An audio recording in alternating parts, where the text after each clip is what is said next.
cette vidéo, nous allons voir comment utiliser les vignettes de positionnement pour pouvoir répéter un motif ou plusieurs motifs sur une grande longueur de tissu.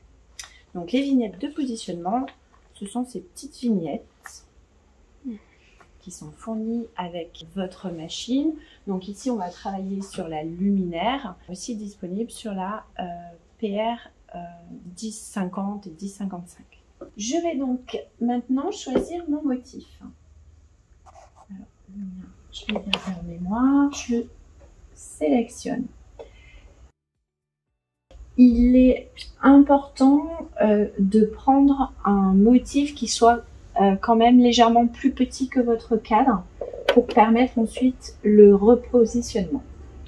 Vous comprendrez pourquoi.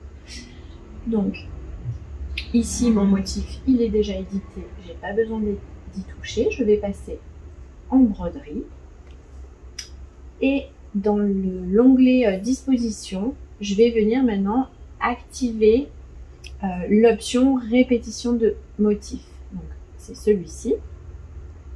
Donc, il est maintenant bleuté. Et puis, on voit ici également en bas de l'écran qu'il est bien en action. Et maintenant, on va broder notre premier motif.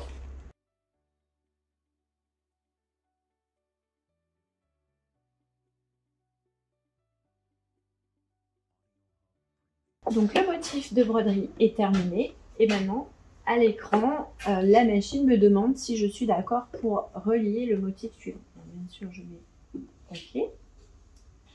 Surtout à cette étape-là, on ne retire pas le tissu du cadre. On va venir maintenant sélectionner le motif que l'on veut positionner à la suite. Alors on peut prendre le même et lui faire une rotation. On peut alterner plusieurs séries de motifs.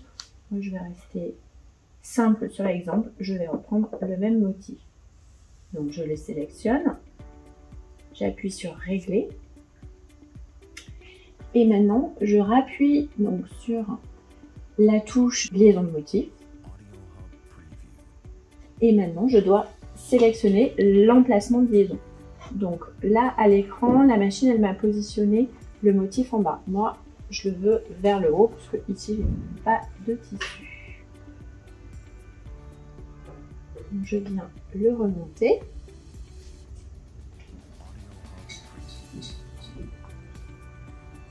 Et le positionner à la suite.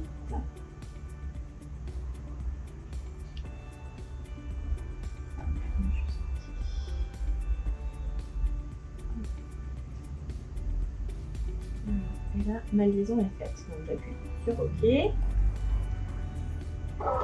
La machine me prévient que le chariot va bouger. Et maintenant,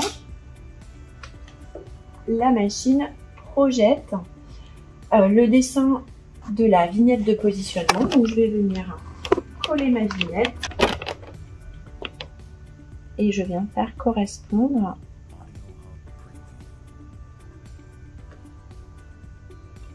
Alors là, je suis un peu décalée.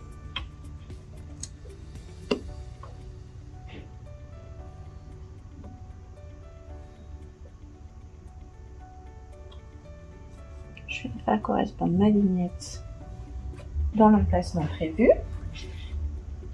Et j'appuie sur l'écran pour numériser.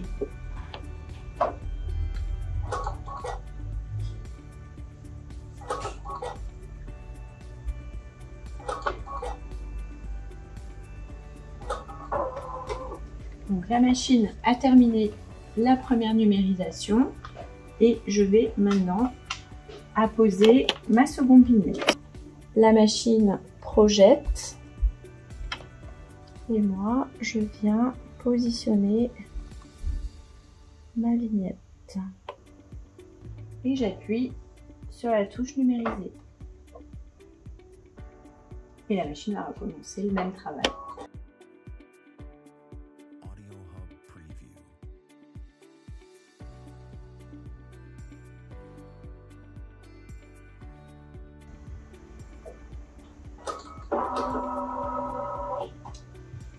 Donc ici, la première étape de numérisation des vignettes est terminée.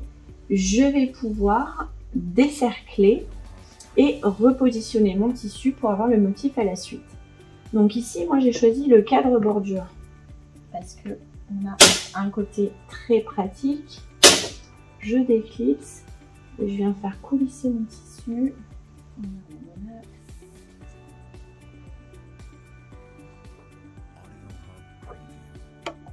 Vous avez sur ce cadre une longueur de 30 cm et ici en largeur on a 10. Donc voilà, il porte vraiment bien son nom pour les bordures.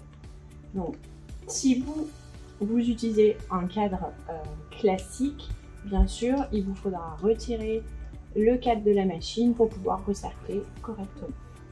Donc là, le tissu est en place et je vais passer à la deuxième étape de numérisation. Donc maintenant, la machine va venir chercher les vignettes pour pouvoir positionner le second motif.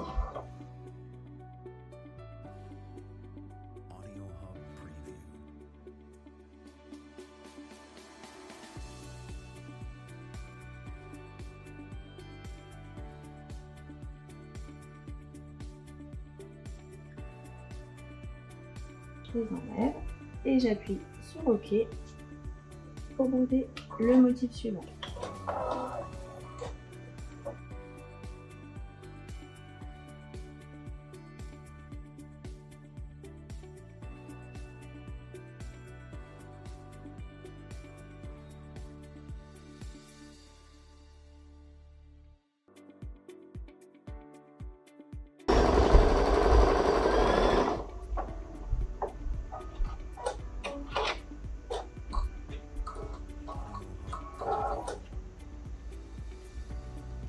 Le motif est terminé. Si je souhaite relier encore un motif, je vais continuer et faire la même procédure. Donc j'appuierai sur OK pour relancer un motif.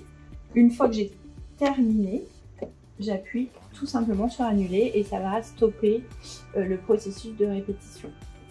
Si vous vous rappelez à l'écran précédent, on peut, je vais faire comme si j'allais en repositionner un,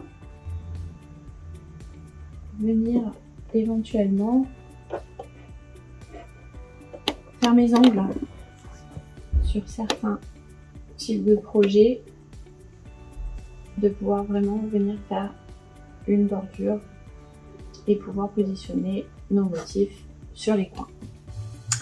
Voilà, donc c'était la vidéo de présentation des vignettes de positionnement pour toutes les machines browser équipées d'un outil de numérisation.